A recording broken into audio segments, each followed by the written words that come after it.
Want to see how we change this to this? And we have some casualties along the way.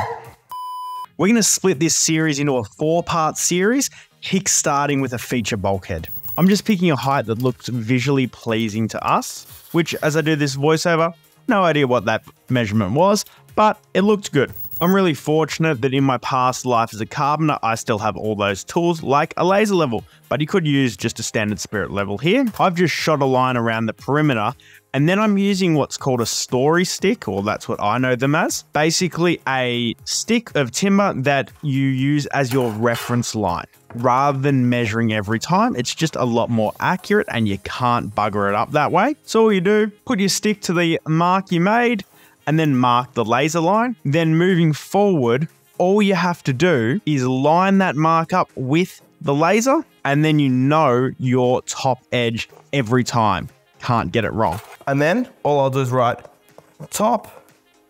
So I know that that's at the top of the line, and that if the word's facing up, I'm the right way around. Again, I'm fortunate, I got a lot of gadgets. I'm just using a laser measurer to pull those measurements. Tape measure would work just as well, but I'm using what I got. I was not dragging my camera out to the shed just to show you me cut a piece of timber. I'm sorry, but timber's cut. We're gonna bang this on the wall. I'm just shooting it straight into the stud using a nail gun, but you could screw this into place. No issue with that. Only thing to keep in mind is if you know where your services like pipes and electrical cables are, keep that in mind when you're shooting this in. I'm fortunate, we built this house, so I've got photos of the locker. So I know where all my pipes are, but it's just something to keep in mind. All I'm doing is using my story stick to push that timber up to the line, and then I can fix it in place. This allows me to know it's dead accurate every time. To fix the fronts of the bulkheads on, I like to shoot a block in that is set back the thickness of the front, in my case 35 millimeters. It just allows me to then face nail it in rather than toenail, because when you toenail something in place, you can pull it off that line. So I just find this easier and more accurate to get the best result possible. So you could see there, I shot it in through the face, then I skewed those nails in to the whaler. We're going to run a string line from end to end to make sure this is straight. Quick tip when running out a string line, wrap the string line around your finger about 5 times, loop it over your nail. That will cause a friction point, which will allow you to pull your string line tight, and then it won't actually loosen off.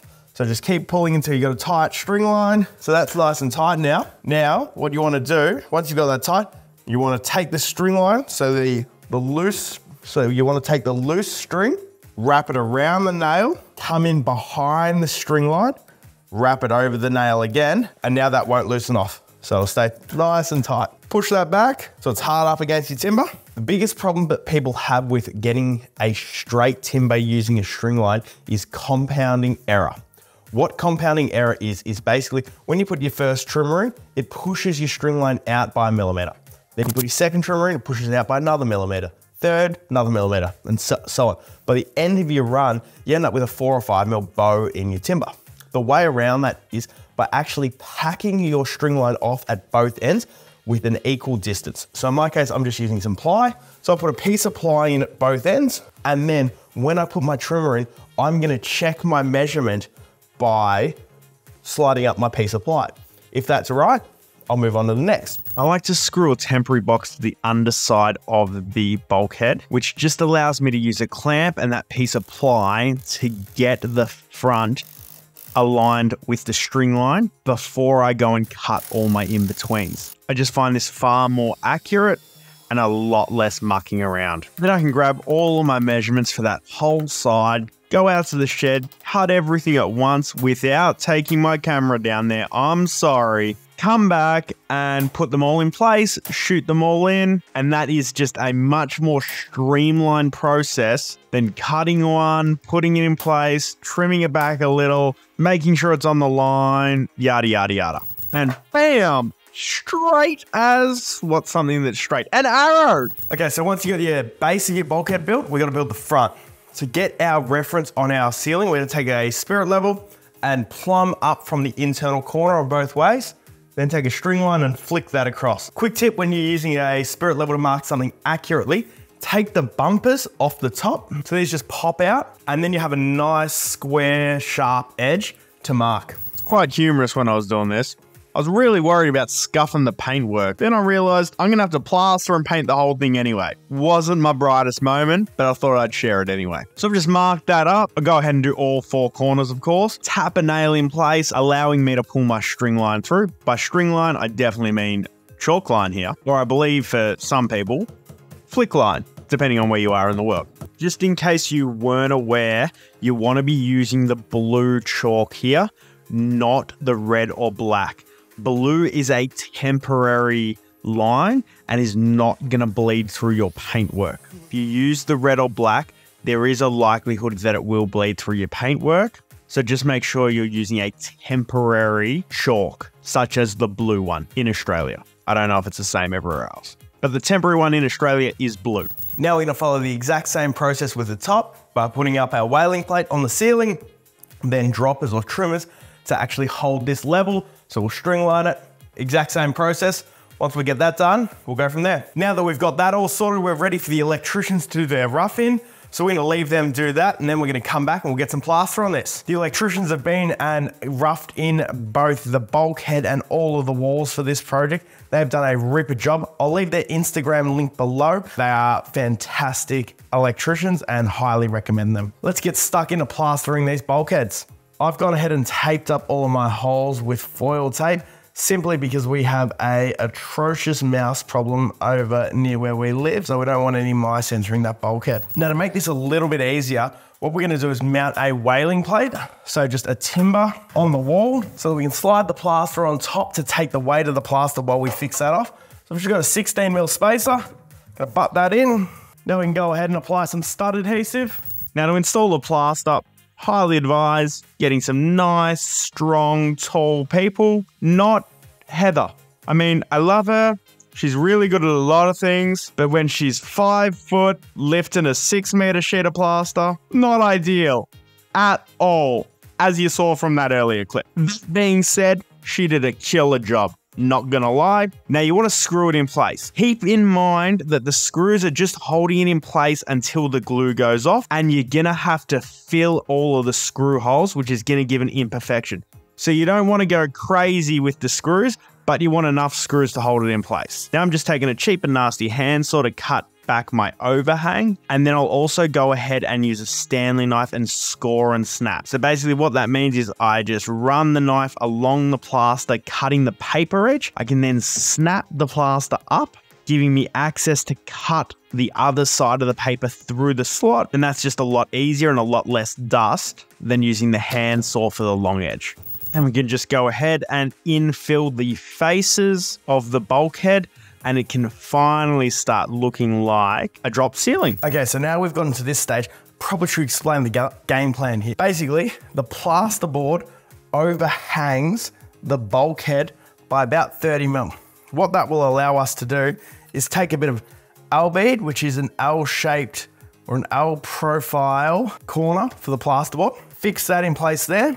So we have a 13mm angle, 10mm plasterboard, which will in turn conceal our LED strip light around the whole perimeter up here, giving us really nice lighting in this bulkhead space. So let's get that L bead on, then we'll show you how we go ahead and stop up all of our plasterboard. Okay, let's talk about how we stop up our joins. Now, I'm a qualified carpenter, not a plasterer, so there's gonna be a heaps easier way of doing this, more professional way. I'm the wrong person to teach you that, but I'll show you how I do it. I do 3 coats, 2 coats of base compound and 1 coat of topping compound. So I'll fill my recess, put my tape in, get all of the air bubbles out by dragging my knife along it. Then I'll skim coat approximately 100mm wide bit of mud, keeping it as flat as possible. Now I follow the same process whether I'm mudding in a tape joint or if I'm doing an Epoxy. Once that dries, I'll go ahead and I'll apply a 2nd coat of base coat, going approximately 150mm wide. Now you want to make sure you're keeping it nice and flat and really feather out those edges. And then once that dries, we'll go again with a 300mm wide top coat. Difference between top coat and base coat is top coat is much easier to stand and will give you a much nicer finish. Now I'll show you how quickly we can do the rest of the room. Bang, and that is how quick and simple it can be done on a YouTube video. So now we're gonna go ahead and take some 180 grit sandpaper, give this all a really good sand before we get a coat of paint. So let's get stuck into that. Sanding, my favorite job. I'm so glad that's over. Time to get some paint on these walls after I do a little bit of cleanup. I'm going to echo what I said earlier. I'm a qualified carpenter, not painter or plasterer. I'm going to tell you how I do this, not to say this is the best or only way to do it. I like to do 3 coats. The first coat is a sealer, which is going to prevent the plasterboard sucking in all of the paints, allowing you to give a nice thick finish to the paintwork. I always start by cutting in first, then rolling on the paint, because that allows me to catch as many of those brush strokes as possible. Again, probably an easy way to do this, probably a better way to do this. This is just how I do this. Quick tip if you've got to do some patching in a freshly plastered wall. We've just plastered this wall and painted it with an undercoat as you saw before. Now we have to do some minor patching. Take some blue chalk that you'd find in a string line or a flick line and mix that with your mud. What that will do is make it quick and easy to determine where you need to sand. As you can see, that really stands out and it is nice and easy to identify when we go and sand this. One of my favorite things about being a parent is having a little bundle of joy that can take any task and make it so much more fun, yet so much more difficult at the same time. Turns out I completely forgot to film the first coat of the walls, but same principle, cut in the outside, then give it a good roll, making sure to overlap to catch any drips. We're going to go ahead and plug in some downlights and give us some light in this room. Don't get your panties in a knot. These are plug and play. The electricians have already done the hard work for us. And that's a wrap there, guys. Thank you for watching. I hope you've enjoyed yourself and picked up a few bits and pieces. I'll link the playlist to this build series on the screen, as well as another video I think you'll like. Don't forget to subscribe to the channel so you're notified when the rest of this makeover comes out. We'll catch you on the next one. Cheers, guys.